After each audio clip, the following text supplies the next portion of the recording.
নুরা পাগলা এটারে কাবা শরীফ না হে জাহান নাম বানা হে এটা তার বিষয়। দেখছি কিছু লোকেও বলতেছে ইমাম মাহাদি দাবি করছে। তো ইমাম মাহাদি এটা কি? এটা একটা বিষয় হলো। ইমাম শব্দের অর্থ নেতা, মাহাদি শব্দের অর্থ সুন্দর। উনি একজন সুন্দর নেতা, এটা দাবি করছে। সমস্যা কি?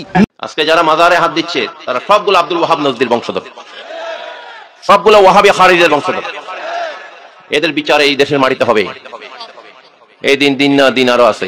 কারা মাজার পূজারী, এরা মাজারের বিষয় তাদের মুখে অনেক সুনাম। প্রিয় দর্শক শ্রোতা, প্রথমে আপনাদের মাঝে গুরুত্বপূর্ণ কিছু ভিডিও দেখিয়েছি। এই গোলাম মঈনুদ্দিনের কথা, আরেকটা ব্যক্তির কথা আমি আপনাদের মাঝে তুলে ধরব। ভিডিওটা শুরু থেকে শেষ পর্যন্ত মনোযোগ সহকারে দেখবেন। নুরাল পাগলার লাশ পুরানোর পর থেকেই কিন্তু এক একজন এক একভাবে মন্তব্য করতেছে। এবার এই গোলাম মঈনুদ্দিন যে কথাটা বলেছে যে ইমাম মেহেদী দাবি করা এটা কোনো বিষয় হলো, তার কাছে এটা কোনো বিষয় না। এবং মাজারের বিষয় নিয়ে এবং নুরাল পাগলার লাশ পুরানোর বিষয় নিয়ে কিছু আলোচনা করেছে, যা শুনলে যারা মুসলিম আছে, যারা মাজারকে বিশ্বাস করে না, তাদের শুনে হয়তো খারাপ লাগবে। এই বিষয়টা শুনে আমার কাছে অনেকটা খারাপ লাগছে, কারণ আমি কোনো মাজার পূজারি না। সম্মানিত দর্শক, আমি এই জন্য আপনাদের মাঝে ভিডিওটা দেখাচ্ছি। এই গোলাম মঈনুদ্দিন যে কথাটা বললেন এবং আরেকটা ব্যক্তির কথা আমি আপনাদের মাঝে তুলে ধরবো। এই দুইটা ভিডিও আপনারা খুব মনোযোগ সহকারে দেখবেন। আমি আপনাদের মাঝে দেখাবো। অবশ্যই রিকোয়েস্ট করছি, এদের কথাটা শুনে আপনারা যে যেভাবে পারেন এদেরকে ইচ্ছা মতো কমেন্ট বক্সে কমেন্টে ধুলাই করবেন। আমি এটা আপনাদের কাছে রিকোয়েস্ট করছি, কারণ এরা হচ্ছে শিরক করে, ওরা মাজারকে সেজদা করে, এই জন্যই ওরা মাজারের বিষয় এত ভালো বলে। সম্মানিত দর্শক, আপনারা দেখেছেন গত শুক্রবারে নুরাল পাগলার লাশ কিন্তু তৌহিদি জনতারা পুড়িয়ে ফেলেছে। এটা কিন্তু ঠিক করে নাই। একটি লাশ পুড়িয়ে ফেলা এটা আসলে ইসলাম সমর্থন করে না। এটা কিন্তু জঘন্যতম কাজ করছে। কিন্তু এবার এরা যে কথাগুলা বলেছে, গোলাম মঈনুদ্দিন এই ব্যক্তির কথাগুলা শুনে কিন্তু আমার খুব রাগ হয়েছে। আমি এই জন্য আপনাদের মাঝে শোনাচ্ছি, রিকোয়েস্ট করছি শেষ পর্যন্ত ওদের কথাটা শুনবেন। চলুন আর কথা না বাড়িয়ে আগে ওদের কথা শুনি, পরে যা ইচ্ছা বলবো। চলুন আগে কথাগুলো শুনে আসি। নুরা পাগল আজ থেকে অনেকদিন আগে তাকে দাফন করা হয়েছে। আপনারা ভিডিওতে দেখেছেন, তার চেহারা মোবারক নূরময় ঝলমল করতেছে। তার দেহে একটু ফোকা পর্যন্ত টাচিং করে না এবং তার দেহের থেকে একটু মলমূত্র বের হয় নাই। সাদা কাফিনের কাপড় যেমনি আছে এমনি আছে, আপনারা মিডিয়াতে দেখেছেন। সেই নুরা পাগলকে এই তহিদি জনতা নামক লোকেরা কবরটা ভেঙে কবর থেকে উঠাইয়া তার লাশকে খুলনা এবং রাজবাড়ির মহাসড়কে পেট্রোল দিয়ে পোড়াইয়ে দেওয়া হয়েছে।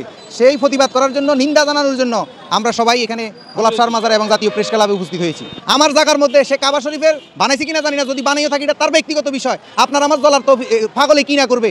পাগল তো হের নামে হইলো নুরা পাগল। নুরা পাগলা এটারে কাবা শরীফ না হে জাহান নাম বানা হে এটা তার বিষয়। কিন্তু সে তো কারো ক্ষতি করে না, তার বিচার আল্লাহ করবে। দেখছি কিছু লোকেও বলতেছে ইমাম মাহাদি দাবি করছে। তো ইমাম মাহাদি এটা কি? এটা একটা বিষয় হলো। ইমাম শব্দের অর্থ নেতা, মাহাদি শব্দের অর্থ সুন্দর। উনি একজন সুন্দর নেতা, এটা দাবি করছে। সমস্যা কি? এই তৈরি জনতা যারা মুভ করতেছে, যারা বন্ড মোল্লা আছে, এই মোল্লারা কোরআনে তাফসির বুঝে না। ইমাম শব্দের অর্থ নেতা, মাহদি শব্দের অর্থ হলো সুন্দর। তো উনি একজন সুন্দর লোক দাবি করছে। আমার নাম গোলাম মঈনুদ্দিন, তাইলে কি আমি খাজা বাবা হয়ে গেছি? আমার নাম শেখ মুজিব, তাইলে কি আমি বঙ্গবন্ধু শেখ মুজিব হয়ে গেছি? এই ইমাম মাহাদি দাবি করছে, তে কি ইমাম মাহাদি হয়ে গেছে? একজনের নাম রাসূল রাখছে, সে কি নবী হয়ে গেছে? একজনের নাম শুকুর রাখছে, সে কি শুকুর হয়ে গেছে? একজনের নাম আপনার এই কালাম রাখছে, কালাম শব্দের অর্থ কথাবার্তা, তাইলে এগুলো কোনো কথা? কর্ম দ্বারা পরিচয়, নাম দ্বারা পরিচয় না। আমরা বার্তা দিতে চাই আমাদের ব্যক্তিগত বিষয়ের উপরে এই তহিদি নামক জনতারা, ভণ্ডমোল্লারা যেন আমাদেরকে আঘাত না করে। আমরা আমাদের তরিকা ধর্ম অনুপাতে আসি। আমরা কারো ক্ষতি না করলেই হয়, আমরা রাষ্ট্রের কোনো ক্ষতি না করলেই হয়। আমরা শান্তিতে আসি, আমরা শান্তি চাই, ছোট্ট একটি বাংলাদেশ। আমরা সবাই সুনাগরিক হিসেবে আমরা সবাই ঠিক কিনা? সুতরাং মনে করেন না এই দেশকে আপনারা সিরিয়া বানিয়ে ফেলবেন, ইসরায়েলিদের হাতে তুলে দিবেন। আপনারা ওই সব উগ্রবাদীদের একটাই উদ্দেশ্য। ভারতে দেখেন ওই হিন্দু উগ্রবাদীরা তারাও একই কাজ শুরু করেছে, মাজারগুলাকে তারা লক্ষ্যবস্তুতে পরিণত করছে। কারণ এই মাজারগুলা সমস্ত উগ্রবাদীদের শত্রু। মাজারগুলা সব ধরনের মানুষ সেখানে যায় নিরাপদ আশ্রয়স্থল হিসেবে। এটা হেদায়েতের উৎস। আল্লাহ পাক এই স্টেশনগুলো করে দিয়েছে, সুবহানাল্লাহ বলেন। এটা ওই দেশে যেগুলো উগ্রবাদী হিন্দু তারা সেটা পছন্দ করে না। হিন্দু হয়ে কেন মুসলমানের কাছে যাবে? কেন মানুষ দিন দিন মুসলমান হয়ে যাচ্ছে সেখানে গিয়ে গিয়ে? এটাই হচ্ছে ওই উগ্রবাদীদের কি চিন্তাধারা। এই কারণে তারা এখন এই 850-900 বছরের প্রতিষ্ঠান আজমির শরীফ, খাজা গরিবে নওয়াজ মঈনুদ্দিন চিশতি সঞ্জির রহমতুল্লাহ আলাইহি মাজার শরীফের এই জায়গাটা তারা দাবি করতেছে এখানে নাকি তাদের আগে নাকি মন্দির ছিল। নাউযুবিল্লাহ। ওই বাবরি মসজিদকে মন্দির বলে আর সেটা ভাঙচুর করেছে। এরকম কয়েকটা জায়গায় যেখানে, কারণ ভারতে আপনি যাবেন দেখবেন যতগুলো পুরনো মসজিদগুলো আছে প্রত্যেকটা মসজিদের সাথে মাজার আছে। ওই মসজিদগুলা 700, 800, 500 বছর আগে যারা করেছে কোন একজন অলির অবস্থানের কারণে মসজিদগুলা হয়েছে। মসজিদগুলা ভাঙা মানে সেখানে মাজারটাকেও ভেঙে দেওয়া, ঠিক কিনা? একই ফর্মুলা তারা এখানে ওয়াহাবি খারিজি জঙ্গিদেরকে, উগ্রবাদীদেরকে তারা সাপ্লাই দিয়েছে। আমরা ইন্ডিয়াতে ভাঙি, তোমরা বাংলাদেশে ভাঙো, ঠিক কিনা? আমরা দেখেছি এই দেশের যে রাজনৈতিক দলগুলো আছে, বড় বড় যে দুইটা দল, এই যে 70-80টা মাজার ভাঙছে, কোন একটা দল থেকে সঠিকভাবে আমরা কোনো প্রতিবাদ দেখিনি। ইলেকশনের আগে খালি যাইয়া শাহজালাল, শাহপরান সব জায়গায় যাইয়া মাজার জিয়ারত করো, ঠিক কিনা? মানুষের ভোট নেওয়ার জন্য যাইয়া মানুষের সিম্পিতি নেওয়ার চেষ্টা করো, অথচ এই মাজারগুলোতে যখন আক্রমণ করা হচ্ছে তখন তোমরা একটা কথা বলো নি, ঠিক কিনা? তোমরাও উগ্রবাদীদের ভয় পাও, এগুলার জবাব দেওয়া হবে সময় মতো, ঠিক কিনা? এই জন্য এরা কখনো সত্যিকার নবী অলিদের মহব্বত করে না, তারা স্বার্থের কারণে যায়, তারা প্রকৃত মহব্বতের কারণে যায় না। এটা আমাদেরকে বুঝতে হবে। এই জন্য সামনের ইলেকশনে এদেরকে আপনারা চিনে রাখবেন, ঠিক আছে? আরেকজনের 10 তলায় থেকে লাভ নাই, 2 দিন পরে দৌড়ানি খাইতে হইব, ঠিক কিনা? নিজের টিনের ঘর, কুড়ে ঘর ভালো বুঝে নিয়েন। নিজের যদি কুড়ে ঘর হয়, মাটির ঘর হইলে এটা নিজের ঘর, দৌড়ানি খাইতে হবে না। 500 টাকা 1000 টাকায় ইমান বিক্রি করবেন না। যারা আহলে সুন্নাত ওয়াল জামাতের মাযহাবের বা আউলিয়া কেরামের শত্রু, তাদের সাথে আমাদের কোনো সম্পর্ক নাই। এগুলা ভোটের মাধ্যমে জবাব দিতে হবে আপনাদের।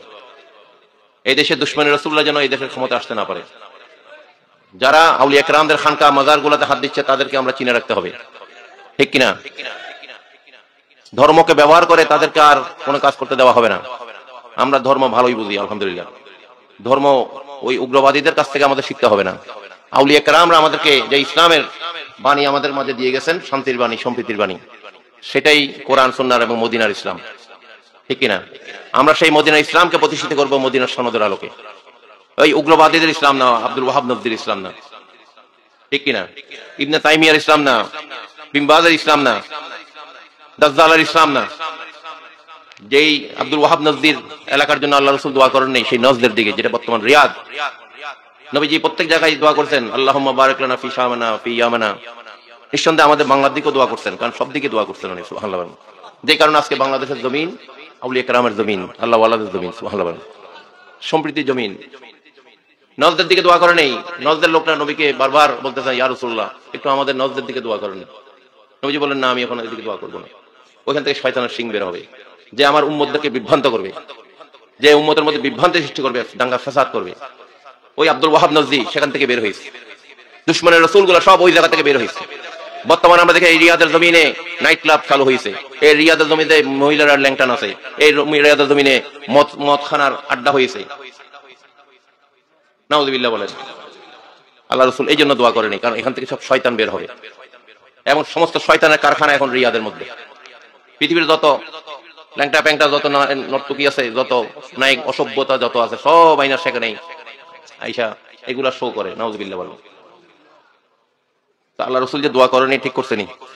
হ্যাঁ, এবং দোয়া না করাতে আজকে, কারণ জানে ওই আব্দুল ওয়াহাব নজদি শয়তানের বাচ্চাটা ওনার ইসলামের কি ক্ষতি করবে, আপনি জানতেন, ঠিক কিনা? আমরা যদি সত্যিকার নবীর আশিক হয়ে থাকি, এই আব্দুল ওয়াহাব নজদির এই ওয়াহাবি আকীদাকে এই দেশ থেকে তাড়াইতে হবে।